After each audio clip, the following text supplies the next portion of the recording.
Expediente Pulso. Información y memoria a fondo.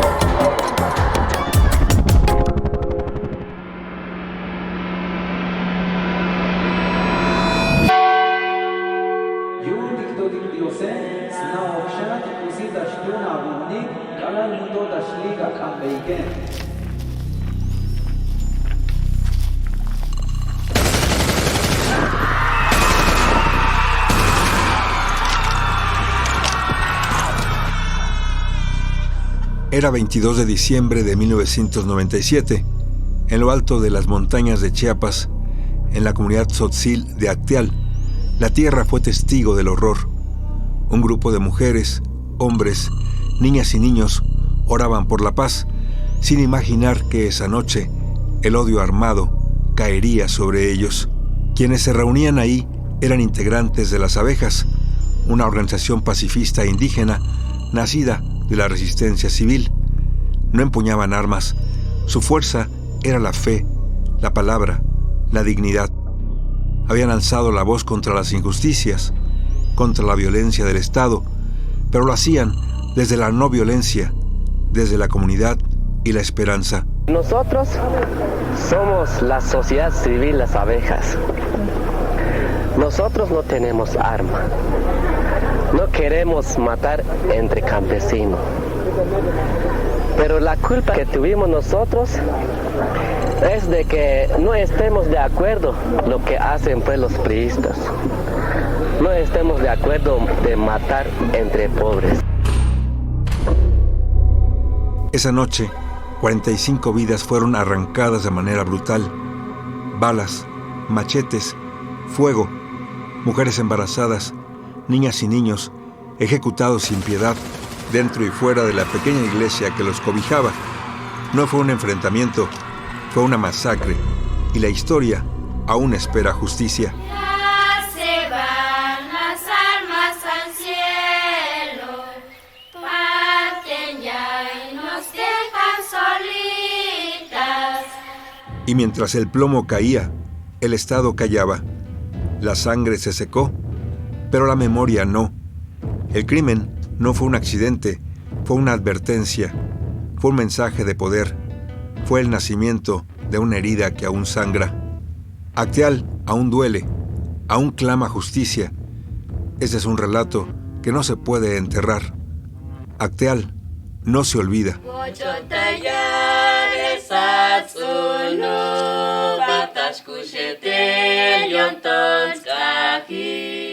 El inicio, la aparición de grupos paramilitares.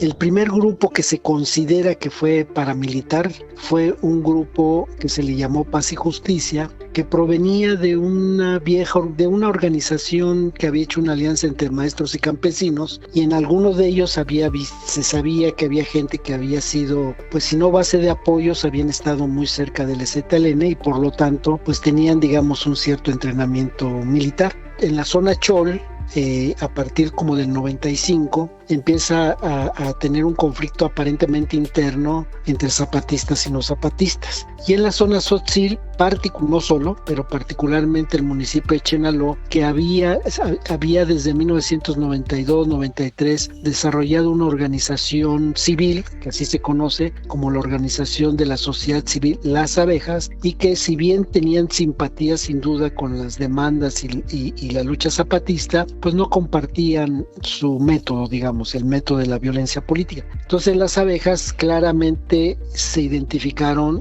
por la paz. Gerardo González, especialista en procesos sociales y académico del Colegio de la Frontera Sur.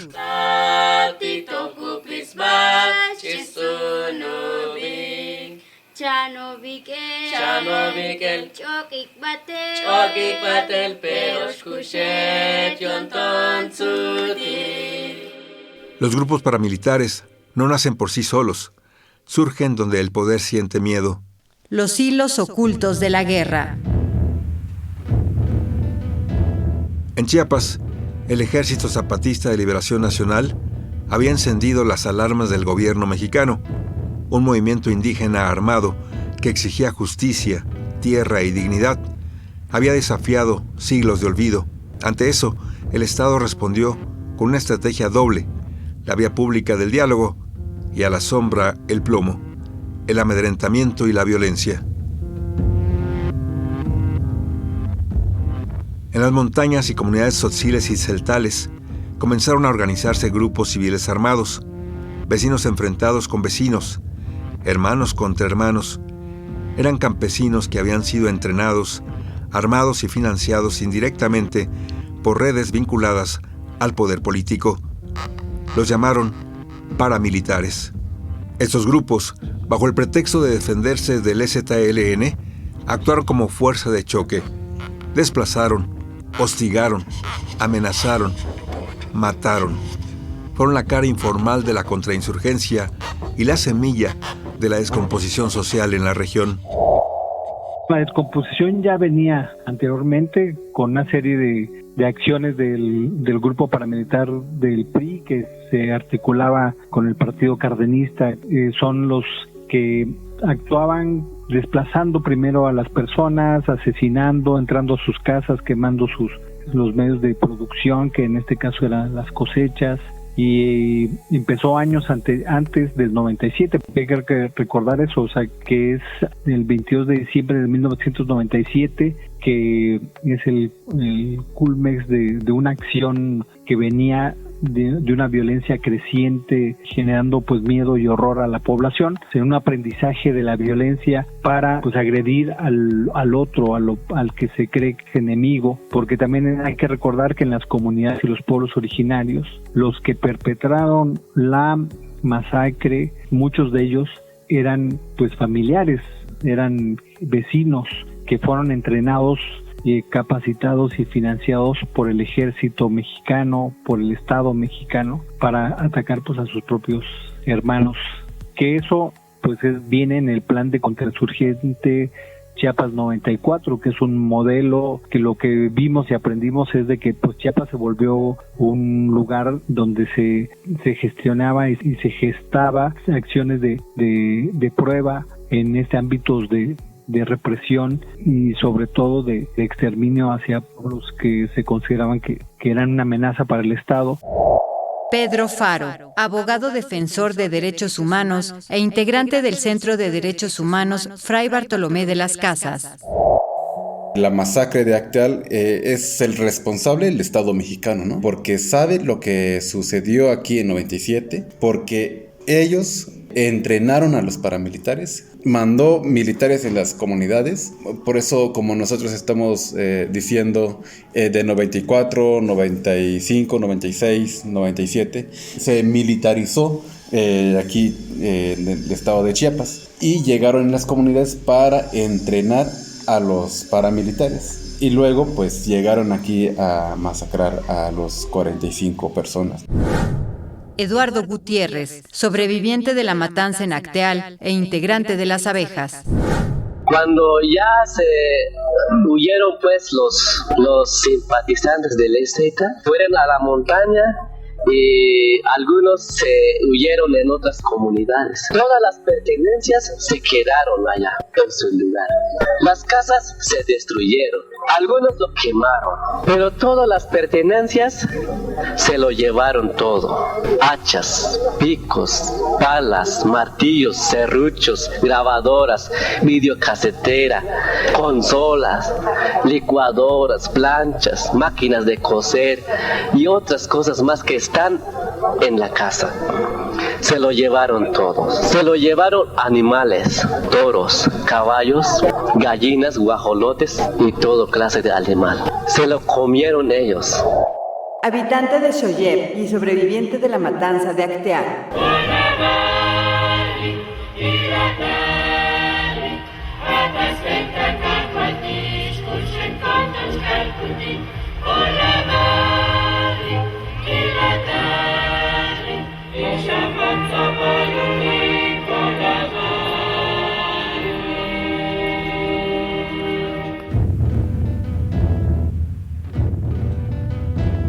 Tras la masacre, el país se estremeció, el mundo también, pero desde lo alto del gobierno, la respuesta fue evasiva.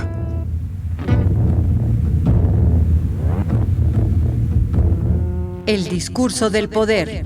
El gobierno del presidente Ernesto Zedillo no asumió responsabilidad, no reconoció el abandono, no enfrentó a los autores intelectuales ni explicó por qué un grupo armado pudo operar impunemente a metros de una base militar. En su lugar, se impuso un discurso peligroso y perverso, que la violencia en Acteal era producto de los conflictos entre indígenas, de su supuesta incapacidad para convivir en paz. Una narrativa que criminalizaba a las propias víctimas, que reducía siglos de exclusión a un problema de civismo.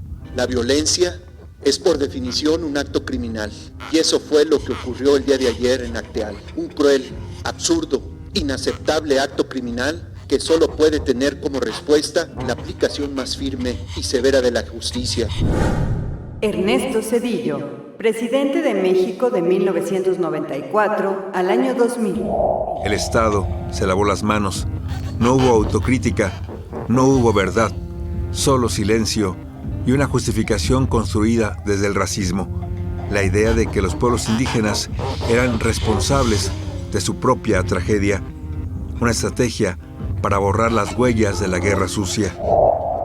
Es una versión sumamente racista, ¿no? Es una versión totalmente discriminatoria por parte del Estado, donde siempre trata de anular y minimizar los conflictos sociales que se dan en las comunidades y sobre todo de denostar y no dimensionar las raíces profundas de la violencia y del despojo. Son conflictos entre comunidades, como son menores de edad y por lo tanto no saben resolver las problemáticas, siendo que pues hay intereses profundos en el territorio, ya sea de megaproyectos, ya sea intereses mineros, o a final de cuentas pues son gente que vive en esos territorios que son considerados como basura. Entonces, si mueren, pues que se mueran. Al final de cuentas no se pierde nada en los intereses de inversión y generación de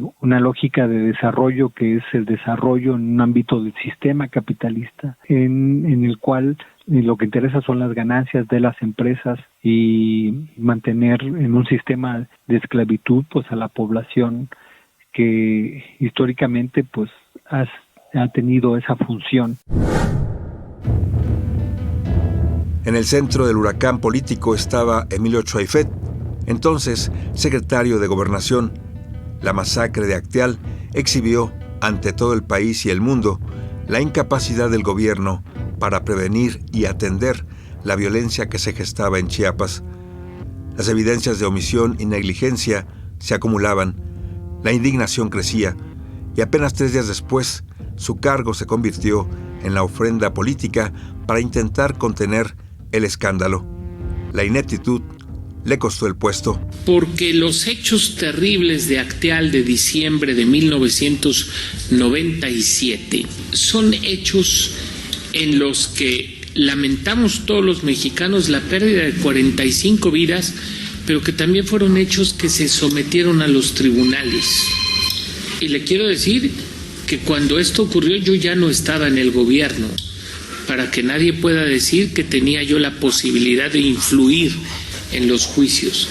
Los juicios se hicieron, han llegado a la Comisión Interamericana de Derechos Humanos y no se ha encontrado responsabilidad de mi parte. Emilio Choaifet, secretario de Gobernación durante el gobierno de Ernesto Zedillo de 1995 a 1998.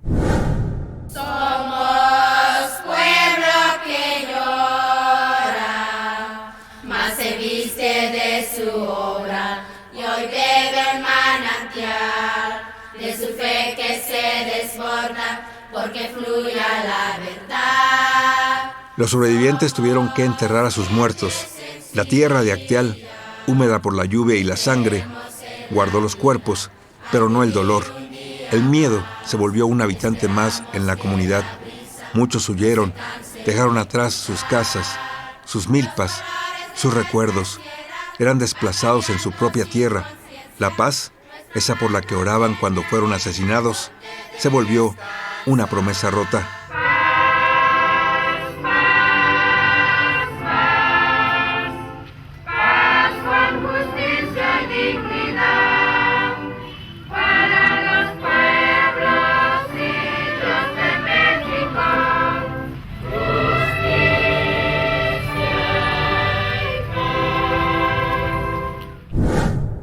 Justicia ficticia. Impunidad verdadera.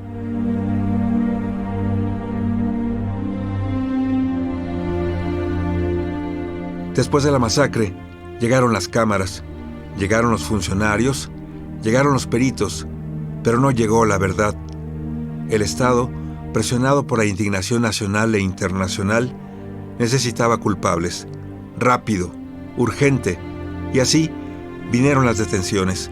Decenas de indígenas tzotziles fueron arrestados. Había que mostrar resultados, aunque fueran retorcidos, aunque fueran frágiles, lo que tuvo como consecuencia que al pasar de los años, en 2009, la Suprema Corte de Justicia de la Nación tomó una decisión histórica y dolorosa. Uno a uno, los acusados comenzaron a salir libres, no porque se hubiera comprobado su inocencia de manera clara, ni porque se hubiera reparado el daño, sino porque sus juicios habían sido profundamente viciados, mal investigados, mal llevados, por haber violado el debido proceso. De entre esos acuerdos fue la liberación en el 2009, que empezaron la liberación de los autores materiales, y después 2010, 2011, que liberaron a la mayoría prácticamente a todos, 116 detenidos que tenemos ubicados, y que al final de cuentas pues todos fueron liberados a partir de la decisión de la Suprema Corte, con una decisión bastante fútil en el ámbito de que se violaron el debido proceso y no yéndose pues a la situación de crimen de lesa humanidad por el hecho mismo de la masacre. En 2009, la Suprema Corte de Justicia de la Nación liberó a los paramilitares, ¿no? Y dijeron que no van a regresar aquí en Chenaló, ¿no? Sino que va a ir en otro municipio. Pero no es cierto, sino que salieron en la cárcel y vinieron aquí en Chenaló, ¿no? Y siguen aquí los paramilitares y siguen aquí los armas. El gobierno nunca desarmó los grupos paramilitares, ¿no? Y ahorita en las comunidades, mismo a los paramilitares o sus hijos de los paramilitares, estamos viendo que ya están trabajando con los narcos. Eduardo Gutiérrez, sobreviviente de la matanza en Acteal e integrante de las abejas.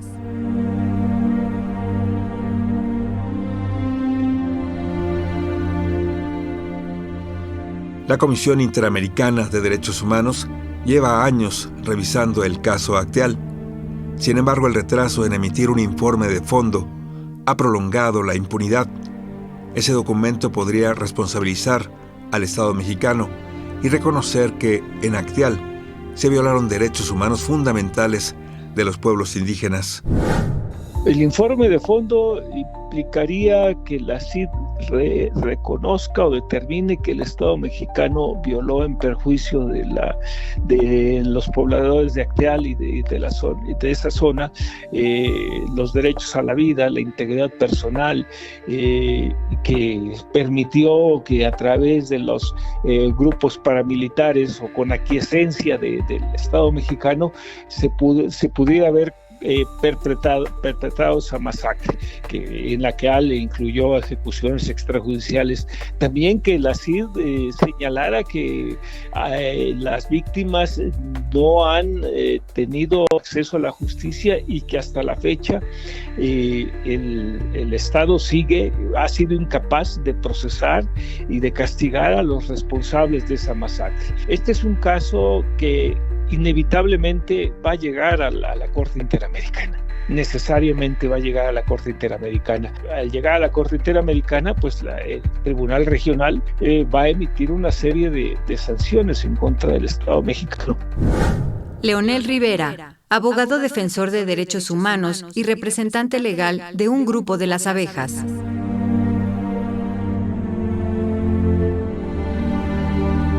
Han pasado más de 15 años desde que la Corte liberó a los detenidos. Casi 28 años desde que las balas le arrebataron la vida a 45 personas indígenas en Acteal.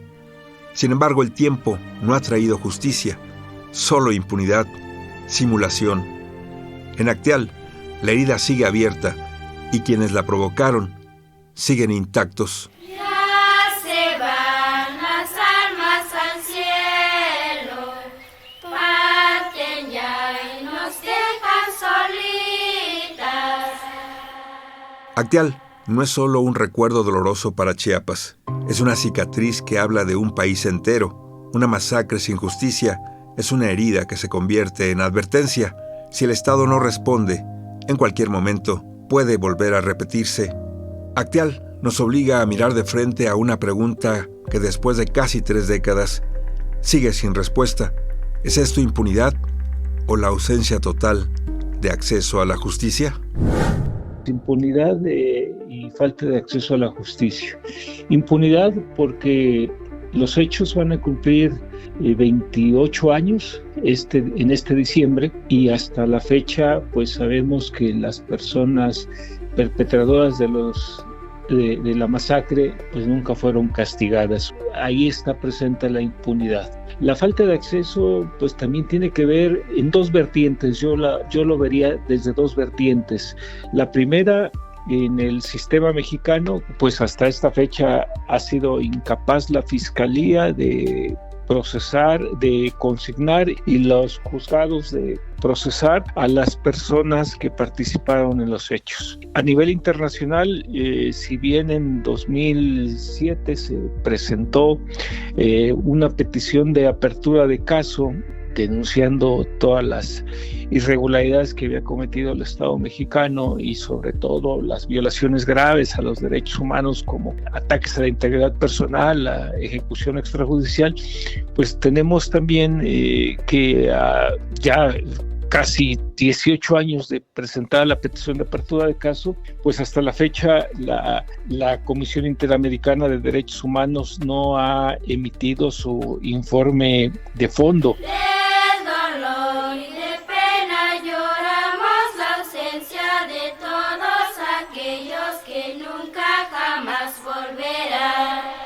Queridas hermanas y queridos hermanos, soy su servidor, Fray Raúl Vera, que fui obispo coadjutor en San Cristóbal de las Casas junto a don Samuel Ruiz. Vivimos la masacre de los mártires de Acteal. Hablar de Acteal es hablar de memoria, de justicia, de verdad. Hablar de Acteal es hablar de una comunidad muy digna que, a pesar de la impunidad con la que se cobija a los autores intelectuales de este crimen, que están más que identificados en todo México y en el extranjero, hablar de Acteal significa hacer memoria también de la casa de la memoria y la esperanza. Padre Raúl Vera, obispo coadjutor de San Cristóbal de las Casas entre 1995 y 1999, trabajó junto al obispo Samuel Ruiz, con quien compartió un fuerte compromiso con los derechos de los pueblos indígenas.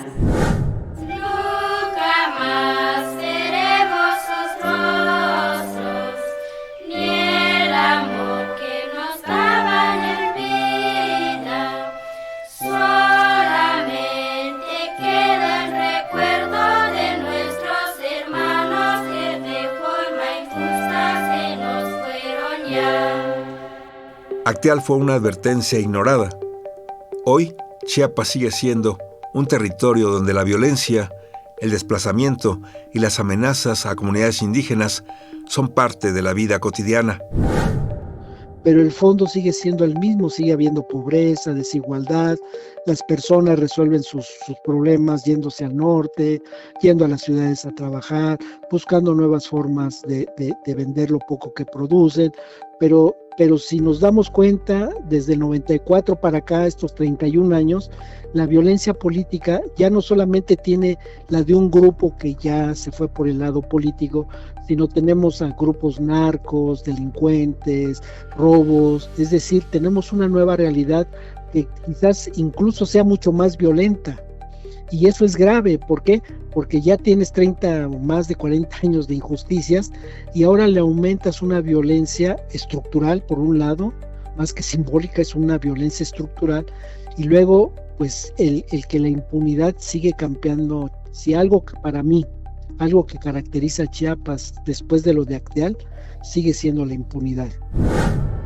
Lo que espera de los pueblos en este ámbito, como la sociedad civil de las abejas de Acteal, pues ellos, lo que vemos nosotros es que sí tienen como muy claro que este es un sistema de muerte que los excluye, que los gobiernos a final de cuentas no van a cambiar, a pesar de que se vistan cualquier color. Y entonces una de las cuestiones es la construcción de abajo, de la organización desde abajo, y a partir de ello las resistencias con los grupos, con otros grupos que le están apostando al cambio de sistema.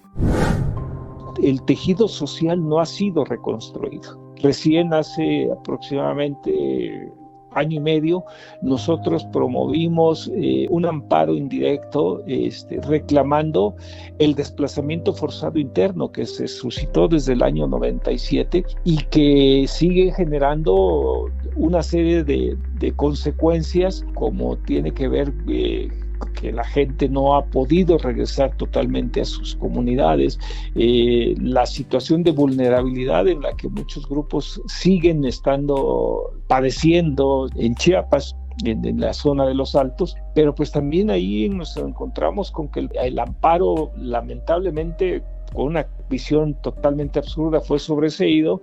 Y bueno, ahora lo que vamos a solicitar en los próximos días es que ese juicio del recurso de revisión que se interpuso contra la sentencia de amparo lo atraiga a la Suprema Corte de Justicia de la Nación, y sea la Corte, consideramos que la nueva integración le tocará conocer y resolver ese asunto.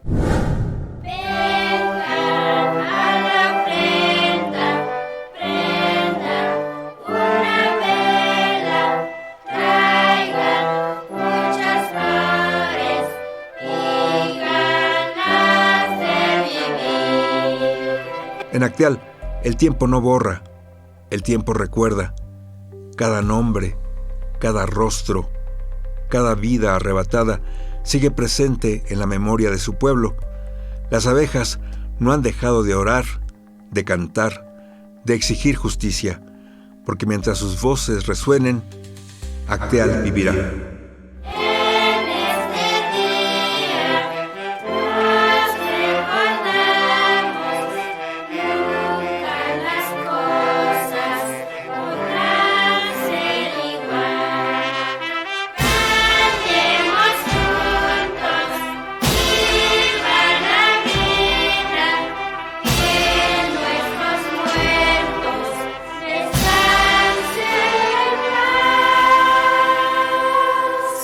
Participamos en este Expediente Pulso, producción y guión, Ana Aguirre, investigación, Lénica Ávila, voz y musicalización, Víctor Bárcenas, asistencia de producción, Gabriela Pérez, operación técnica, Alejandro Ramírez.